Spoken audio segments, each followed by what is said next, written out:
यह कहानी राजस्थान के कोटा शहर से जुड़ी एक सच्ची घटना से प्रेरित किसी के असफल प्यार और प्रतिशोध की है। सपना सलोनी और उनके मासूम दोस्तों की दास्तान है, जो समय के दुष्चक्र में फंस गए और उस मोड़ पर आके थम गए जहां मौत उनका इंतजार कर रही थी। राणा साहब एक बहुत अमीर और आलीशान हवेली का मालिक था। उन्हें अपने से 10 साल छोटी उम्र की लड़की से प्यार हो गया था, लेकिन वो लड़की राणा साहब को अपने प्यार के मायाजाल में फंसा के उनकी जायदाद को छीन लेना चाहती थी। एक बार उस लड़की ने अपने प्रेमी के साथ मिलकर राणा साहब को मारकर जिंदा जमीन में गाड़ दिया। राणा साहब चीखे चिल्लाए, लेकिन उस लड़की ने एक नहीं सुनी। बाद में राणा साहब मरते मरते श्राप दिया, मैं किसी को नहीं छोड़ूंगा, हर प्रेमी को मार दूंगा। जिस तरह मेरे साथ धोखा हुआ है, मैं हर प्रेमी को मिटा दूँ, मैं सबको मिट्टी में मिला दूंगा। और राणा साहब की मौत हो गई। उन दिन के बाद वो जगह और वो हवेली श्रापित हो चुकी थी। वहाँ जो भी आता था वो कभी भी वापस नहीं आ पाता था।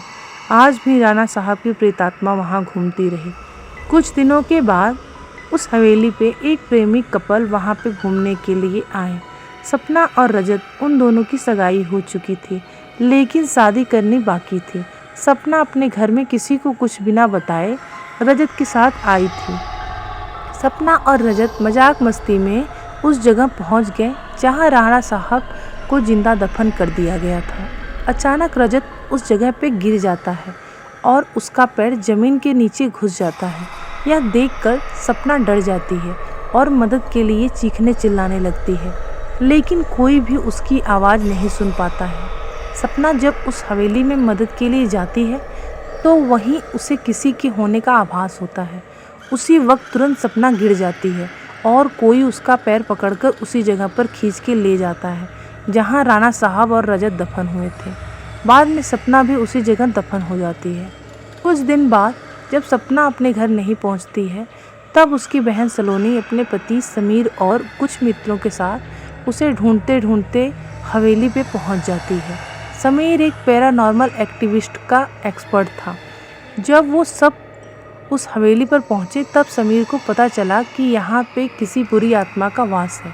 उसने सबको सूचित कर दिया।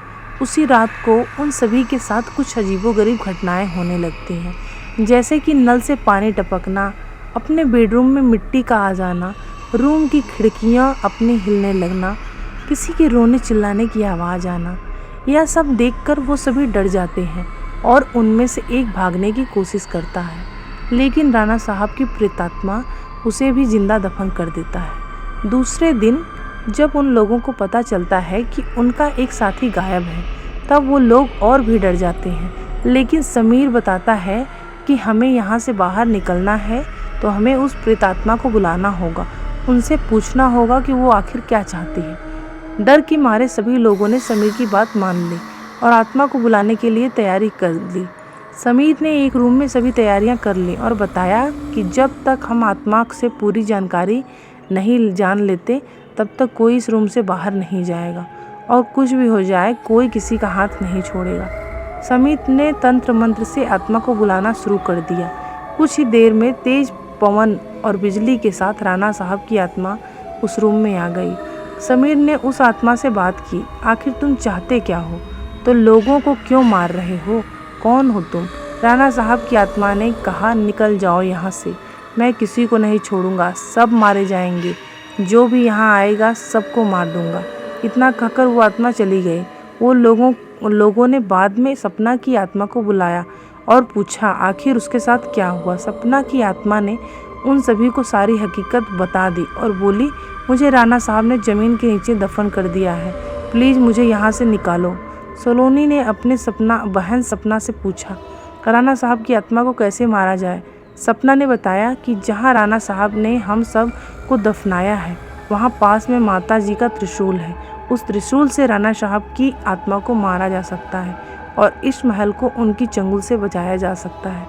इतना कहकर सपना की आत्मा वहाँ से चली गई। समीर, सलोनी और बाकी लोग तुरंत उस जगह पे गए जहाँ राणा साहब को दफनाया गया था। राणा साहब की आत्मा ने उन सभी को त्रिशूल के पास जाने के लिए रोका, लेकिन सलोनी किसी भी तरह उस त्रिशूल के पास पहुंच गई और उसी त्रिशूल से राणा साहब पे वार कर दिया। कुछ ही देर में राणा साहब और उनके साथ वो सभी आत्माओं को मुक्ति मिल गई जिसे राणा साहब ने दफनाया था।